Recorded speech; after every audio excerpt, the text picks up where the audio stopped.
représente pour vous un lancement d'un projet miel en collaboration avec Agir de Joal? Le projet miel en collaboration avec Agir est une initiative que nous supportons.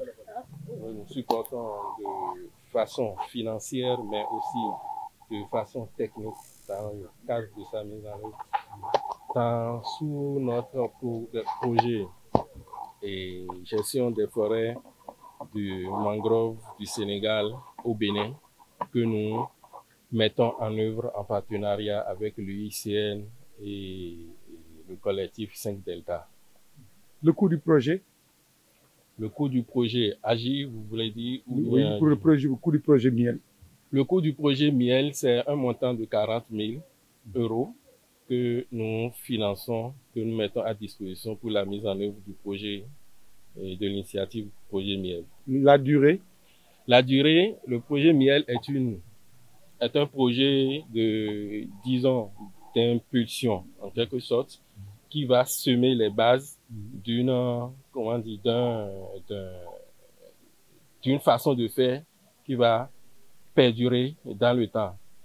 Et cette initiative, on la mènera sur une année, sur une durée de 12 mois. Quel est le type d'accompagnement et de suivi-évaluation que vous comptez faire avec Agir dans le cadre de la réalisation du projet miel?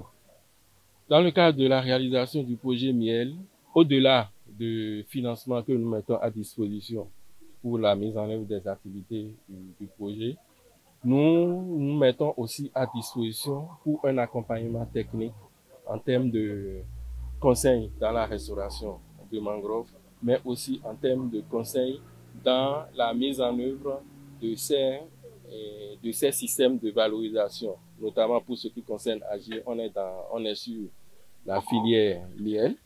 Donc, nous comptons aussi mettre à disposition notre expertise, que ça soit direct ou que ça soit à travers nos autres partenaires techniques avec lesquels nous travaillons de part, je dirais, au Sénégal, mais aussi de par le monde, pour pouvoir appuyer cette initiative, histoire de la faire mener à bon port un grand succès. Bon. Je vous remercie. waaw maa ngi tudd Abdou Karim Sall nekk président bu association Agir. Karim, lan lañ mën a tënk ci seen diggante ak Westland ci wàllu projet bi nga xam ni moom la ñuy def Joal ngir ñuy am lem? waaw d'abord ñu remercier d'abord ñi nga xam ne ñoom ñoo ñu jàppale yëpp commençant par mairie bi parce que comme ni ma ko waxee léegi rek gis nañu ne ñu mun a ànd pour liggéey Joal lañu parce que ñun ñëpp suñu objectif mooy liggéey Joal. di remercier aussi waa Air Marine Protégée parce que en tant que président du comité de gestion aussi chaque fois ñun ñëpp ñoo ànd ensemble di liggéey. Donc projet bi projet la boo xam ne c'est pour comme ni ñu ko waxee léegi c'est pour 1 an. xaalis bi nekk 26 millions.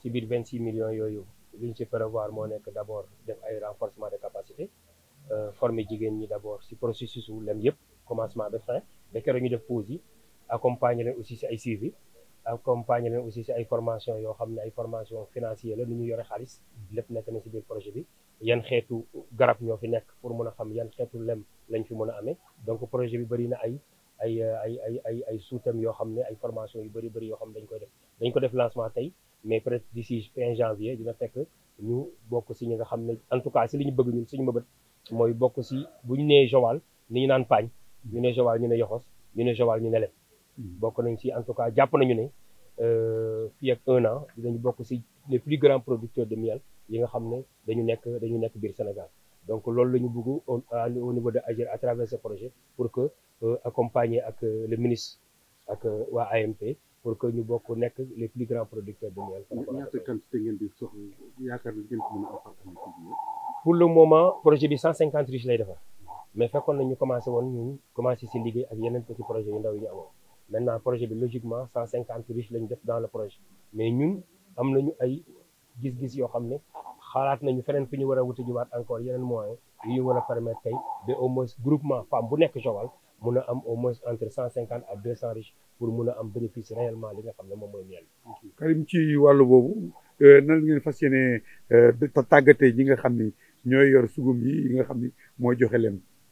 waaw ni ngeen di tàggate mooy dañuy jël d'abord 6 groupements lañu fi nekkoon léegi ñun gis nañu ne am na yeneen ñetti groupement yoo xam ne jàpp nañu ne ñoom mun nañu ànd ak ñun liggéey déjà invité nañ leen tey pour ñëw assister bu ñuy def formation yi aussi dinañu bind wetlands parce que projet yi aussi dafa xaw a compliqué boo bindee ne 6 groupement laay defal boo bëggee yokk groupement il faut nga bindaat ONG ba xamal ko ne ko dama bëgg a yokkaat ay groupement souvent ñaaral du la ko bañal nga ñu soog a nag jël groupement yooyu yëpp dajale leen jël ko étape par étape naka la ñuy lan mooy lem naka la ñuy defaree lem naka la ñuy defaree riche naka la ñuy poser riche naka la ñuy suivre riche ba keroog ngay am lem donc am na au moins 4 ou 5 formations yu nekk dans le projet am na aussi rubrique communication boo xam ne mu ngi si biir projet bi parce que bëgg nañu aussi nit ñi xam lan la projet bi lan mooy projet bi ak lan la ñuy def. En français, surtout sur l'objectif que vous avez visé et la quantité de miel que vous visez.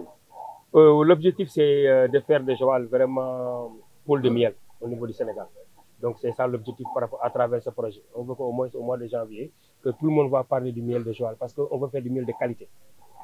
À côté. Maintenant, à part les arches et les produits comme les arches et les huîtres. Quand on parle de Joal, on parle de poisson.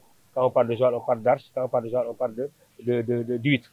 Maintenant, on voulait aussi associer le nord de Joal à travers le miel, en faisant du miel pur de mangrove, vraiment à travers le projet que Wetlands International nous a appuyé.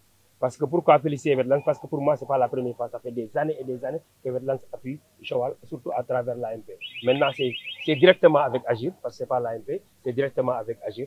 Donc, ce qu'on compte faire à travers ce projet, avec que ce soit AMP ou la mairie, ou Wetlands International, c'est d'arriver à être de grands producteurs de miel au niveau du Sénégal. Il y a une série de formations donc dans tout ça. Oui, il y a une série de formations. Il y a au moins 4 à 5 formations qu'on doit faire. Il y a même une formation financière, administration et financière, technique, gestion financière, administrative et financière, pour appuyer les femmes vraiment à mieux gérer les ressources financières. Bonjour, moi je m'appelle Capitaine Omar Faye, adjoint conservateur de l'aire marine protégée de Joal Fadiouth. Mon capitaine, aujourd'hui nous sommes dans le lancement du projet miel au niveau de la mangrove de Joal Fadiouth. Qu'est-ce que cela représente pour l'aire marine protégée communautaire? À l'entame de mon propos, je dois remercier d'abord l'Union européenne à travers, par le truchement de l'UCN et de Wetlands, qui ont bien voulu vraiment subventionner non seulement l'AMP, mais aussi les communautés, particulièrement Agir. Donc pour ce projet Agir, je pense que c'est un projet qui est venu à point nommé, parce que ça permet non seulement à l'AMP de participer à travers cette production, de participer à la protection de cette mangrove, parce que toutes les riches qu'on a eues seront posées dans la mangrove et ça va constituer vraiment une sorte de protection pour la mangrove. Oui. Qu'est-ce qui est prévu contre les prédateurs? Si nous savons que nous sommes dans un espace ouvert où la prédation est devenue un phénomène réel, surtout du côté des personnes qui nous comprennent bien au développement de ces projets. Là où nous allons poser les riches, je pense que la prédation sera moindre. Je pense qu'il y aura une surveillance accrue au niveau de ces riches. Donc je pense qu'il n'y aura pas de prédation de façon générale. waaw kon mon capitaine dañu bëggoon nga dellusi ci solo projet bi nga xam ne moom ngeen di liggéey tey ci jàpp ci Wetlands financé ko mu jàpp ci 20 millions ak juróom-benn ngir suqali ay sugum yoo xam ni day joxe lem ci Joal Fadiouth. waaw comme ni ma ko waxee ci français rek maa ngi remercier d'abord Union européenne ci subvention biñ jox na AMP jox na ci Agir aussi jaarale ko ci Wetlands International jaarale ko ci UCN maa ngi leen di remercier. Projet mangrove bi dafa nekk projet boo xam ne am na solo lool, parce que dana tax ñi nga xam ne ñoo am subvention bi seen association bi gën a dox, dina tax aussi ñay liggéey ci association boobu am revenu boo xam ne dinañ mën a téye seen bopp, dinañ mën a régler seen problème mu bopp. Donc projet miel bi dafa am solo lool te maa ngi ñaax yeneen association yi fi nekk yi nga xam ne ñoo nekkaloon ak Agir ñu roy ci Agir bind projet yoo xam ne vraiment jëm na ci loolu, parce que mangrove dafa nekk volet boo xam ne créneau boo xam ne soxlawul liggéey bu bëri, force effort bi bëriwul te xaalis bi bëri na. Donc maa ngi leen di ñaax vraiment ñu jublu ci mangrove boobu. yéen matukaay ngeen fas yéene jël ngir aar fi nga xam ne moom lañuy teg sugum yi nekk fanweer ak téeméer ak juróom fukk. ñun dañuy liggéey ak su boobaa dañuy liggéey ak association bi ñun chaque instant ñun dañuy dugg ci bolon bi di def ay patrouille ñu déggee patrouille en mer dañuy dugg ci bolon bi aussi xoolaale lan moo nekk ci bolon bi pour mën a assurer la protection mangrove bi. Jaajëf.